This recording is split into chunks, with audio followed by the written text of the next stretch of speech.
तो प्यारे विद्यार्थियों नमस्कार, स्वागत है आप सबका एक और नए वीडियो में। प्यारे विद्यार्थियों, आज हम यहाँ पर देखने वाले हैं त्रैमासिक परीक्षा 2024-25 के लिए कक्षा 12वीं का भूगोल विषय का पूरा क्वेश्चन पेपर और इसके पूरे सॉल्यूशन को।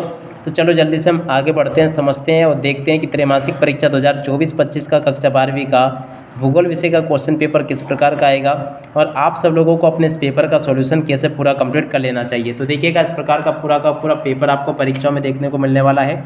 यहाँ से आप सब लोग इसको देख लें और अच्छे प्रकार से पूरा समझ लीजिएगा। आपके पेपर के में आपको 3 घंटे का समय दिया जाएगा और टोटली आपका ये 70 अंकों का पेपर होगा। त्रैमासिक परीक्षा 2024-25 का पेपर है जो कि कक्षा 12वीं का है भूगोल विषय का। अब चलो जल्दी से हम आगे बढ़ते हैं, समझते हैं कि आपका पूरा पेपर किस प्रकार का परीक्षाओं में पूछा जाएगा। तो देखिएगा, इस प्रकार के क्वेश्चंस आपके पेपर में परीक्षाओं में आते हैं। आप सब लोग यहाँ से इस पूरे पेपर को देख लें और अच्छे प्रकार से पूरे पेपर को समझ भी लें। तो देखिएगा, इस प्रकार का पूरा पेपर होगा। यहाँ पर पहला क्वेश्चन लिखा है सही विकल्प चुनकर लिखिए।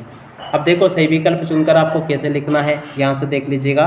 निम्नलिखित में कौन सा एक लोगों और पर्यावरण को अनन्य क्रिया का सर्वाधिक महत्वपूर्ण कारक है। देखो यहाँ पर आपको लिख देना प्रौद्योगिकी। उसके अलावा अगला क्वेश्चन, निम्नलिखित में कौन सा एक विरल जनसंख्या का क्षेत्र नहीं है। देखो यहाँ पर आपको लिख देना दक्षिण पूर्वी एशिया। उसके बाद में हम आगे बढ़ते हैं अगले क्वेश्चन की तरफ। तो देखो अगला क्वेश्चन लिखा है निम्नलिखित में कौन सा एक विरल जनसंख्या क्षेत्र नहीं है। तो देखो ये तो अपन ने देख लिया था।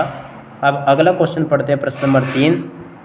निम्नलिखित में से कौन सा भारत में पुरुष प्रवास का मुख्य कारण है। देखो यहाँ पर आपको लिख देना काम और रोजगार। तो देखो इसको भी आप लोग पढ़ ले पूरा। अब इसके बाद में अगला क्वेश्चन, मानव विकास सूचकांक 2011 के संदर्भ में विश्व के देशों में भारत का कौन सा स्थान है। तो देखो 134वां स्थान है। उसके बाद में अगला क्वेश्चन, निम्नलिखित में से कौन सा नगर नदी के तट पर अवस्थित नहीं है। तो देखो इसका राइट आंसर आपका आ जाएगा भोपाल। उसके अलावा अगला क्वेश्चन, निम्न में से कौन सी एक अर्थव्यवस्था में उत्पादन का स्वामित्व व्यक्तिगत होता है। देखो ऐसा होता है पूंजीवादी अर्थव्यवस्था में। यहाँ से आप सब लोग इसको देख लीजिएगा। अब चलो जल्दी से हम आगे बढ़ते हैं और आगे के क्वेश्चन और उनके आंसर को देखते हैं। अब देखिएगा, अगला क्वेश्चन ये रहा, आप सब लोग देख लें इसको। इसमें से 7वें नंबर का क्वेश्चन, निम्नलिखित में से कौन सी रोपण फसल नहीं है। तो देखिएगा, इसमें से गेहूँ जो है ना रोपण फसल नहीं है, कॉफ़ी गन्ना रबड़ जबकि ये रोपण फसलें हैं। देखो यहाँ तक का देख लो आप सब लोग। अब इसके बाद में चलो हम आगे बढ़ते हैं और आगे के क्वेश्चन और उनके आंसर को देख लेते हैं। तो देखिएगा, यहाँ से आप सब लोग इसको देख लीजिएगा। यहाँ पर से मैं आपको सभी क्वेश्चंस बता दूंगा। देखो ये आपका प्रश्न नंबर 2 लिखा है जिसमें कि आपके रिक्त स्थान पूर्ति पूछी जाएगी। रिक्त स्थान पूर्ति में आपको क्या करना है। पहला क्वेश्चन, आदिम समाज भौतिक पर्यावरण को माता प्रकृति के रूप में धारण करते हैं। तो देखो ये इसका राइट आंसर आ जाएगा। संयुक्त राष्ट्र संघ के अनुसार विकसित देशों में लिंगानुपात स्त्रियों के अनुकूल है। तो देखो यहाँ पर आपको विकसित देशों में लिख लेना है। इस्पात व चीनी उद्योग कच्चे माल के समीप स्थापित होते हैं। वर्ष 2011 की जनगणना के अनुसार सर्वाधिक नागरिकृत जनसंख्या गोवा राज्य में पाई जाती है। मध्य प्रदेश का पंचमढ़ी पर्यटक नगर है। विनिर्माण का शाब्दिक अर्थ होता है उत्पादन। ठीक है, तो यहाँ से आप सब लोग प्यारे विद्यार्थी इस प्रकार से इन सभी प्रश्नों को नोट करते चले और बराबर से इनको लिख भी ले ताकि आप सब लोग अपनी परीक्षाओं के पेपर में इनको पूरा का पूरा हल करके आ सको। देखो यहाँ तक के क्वेश्चन मैंने आपको बता दिए। विनिर्माण का अर्थ क्या होता है उत्पादन। अलास्का के उत्तरी प्रदेशों में रेंडियर का पालन किया जाता है। किसको पाला जाता है, रेंडियर को यहाँ पर पाला जाता है। तो देखो यहाँ तक के सभी क्वेश्चंस मैंने आपको बता दिए। अब उसके बाद में देखो यहाँ से आप लोग जोड़ी देख लीजिएगा। जोड़ी का मिलान आपको कैसे करना है। देखो सहकारी कृषि, इसकी जोड़ी मिल जाएगी डेनमार्क से। पंपास की जोड़ी मिल जाएगी अर्जेंटीना से।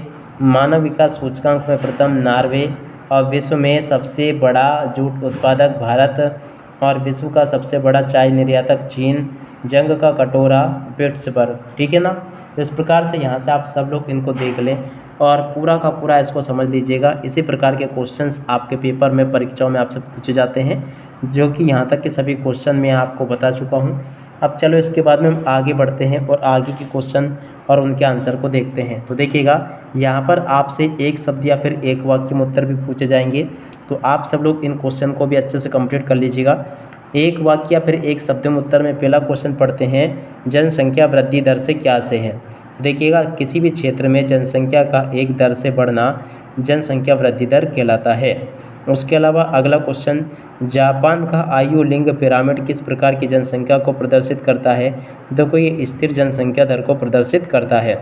अगला क्वेश्चन, वे काम जिनके उच्च परिणाम और स्तर वाले अन्वेषण शामिल होते हैं क्या कहलाते हैं? देखो इसको कहते हैं चतुर्थक क्रियाकलाप। उसके बाद में अगला क्वेश्चन, कायिक घनत्व क्या है? तो देखिएगा, कायिक घनत्व किसी क्षेत्र की जनसंख्या तथा उस क्षेत्र की कृषि योग्य भूमि के अनुपात को प्रदर्शित करता है।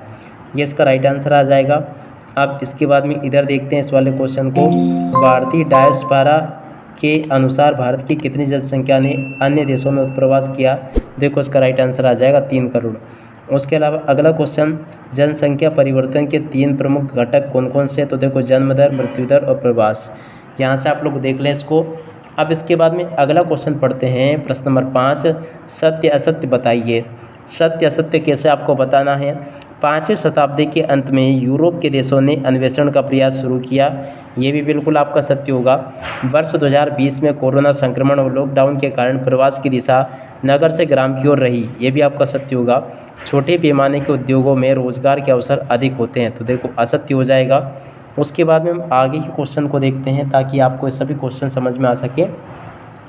तो देखो, सैन फ्रांसिस्को के समीप सिलिकॉन वैली रसायन उद्योग के कारण विश्व प्रसिद्ध है। ये भी आपका सत्य हो जाएगा। उसके अलावा 5वां क्वेश्चन, भारत मानव विकास सूचकांक के शीर्ष 10 देशों में से एक है। ये भी आपका सत्य होगा।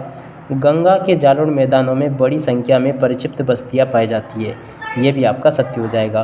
तो देखो, यहाँ तक के सभी क्वेश्चंस और उनके आंसर मैं आपको बता चुका हूँ। उम्मीद करता हूँ कि सभी क्वेश्चन और उनके आंसर आप लोगों को अच्छे से समझ में आ जाएंगे। अब इसके अलावा देखो, यहाँ से आप लोग इन प्रश्नों को देख लो, जैसे कि भारत में स्वतंत्रता के बाद वर्तमान में जनसंख्या घनत्व में क्या बदलाव आया? अमूलवादी रेडिकल विचारधारा क्या है? व्यापारवादी विचारधारा को समझाइए। प्रवास के किन्हीं 2 प्रतिकर्ष कारकों को लिखिए। प्रवास के किन्हीं 2 अपकर्ष कारकों को लिखिए। जनसंख्या अपघटन से आप क्या समझते हैं? और उसके अलावा निबल बोया गया क्षेत्र तथा सकल बोया गया क्षेत्र में अंतर आपको बताना है। भारत में अत्यंत शुष्क एवं उष्ण प्रदेशों में आपको अंतर बताना है। ग्रामीण क्षेत्र और नगरीय क्षेत्रों में उत्प्रवास क्या होता है? और इसके अलावा इन क्वेश्चन को देख लीजिएगा।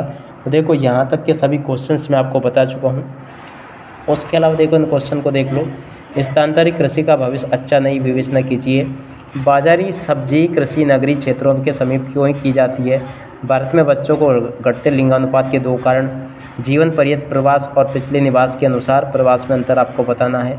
चावल रहित गहन निर्माण कृषि के अंतर आपको बताना है। मानव भूगोल के 3 उपक्षेत्र, विश्व में आयु संरचना, खनन को प्रभावित करने वाले कारक। उसके अलावा भारत में ग्रामीण बस्तियों के विभिन्न प्रकारों के लिए उत्तरदायी कारक। उसके अलावा जनसंख्या वितरण को प्रभावित करने वाले कारक। और उसके अलावा इन क्वेश्चन को भी आपको बताना होगा। तो देखो, यहाँ तक के सभी क्वेश्चंस मैं आपको बता चुका हूँ। उम्मीद करता हूँ कि सभी यहाँ तक के क्वेश्चन आप सब लोगों ने अच्छे से समझ लिए होंगे और आप सब लोग अपनी परीक्षाओं के पेपर में इसको अच्छी प्रकार से लिख कर भी आ जाओगे। अब देखो, इसके अलावा यहाँ पर आपको विश्व का मानचित्र भी दिया जाएगा। तो यहाँ से आप सब लोग इस मानचित्र में आप लोगों को कुछ चीज़ें भरनी होंगी जो कि आपसे प्रश्न नंबर इसमें पूछी जाती है 19 या 20 में शायद।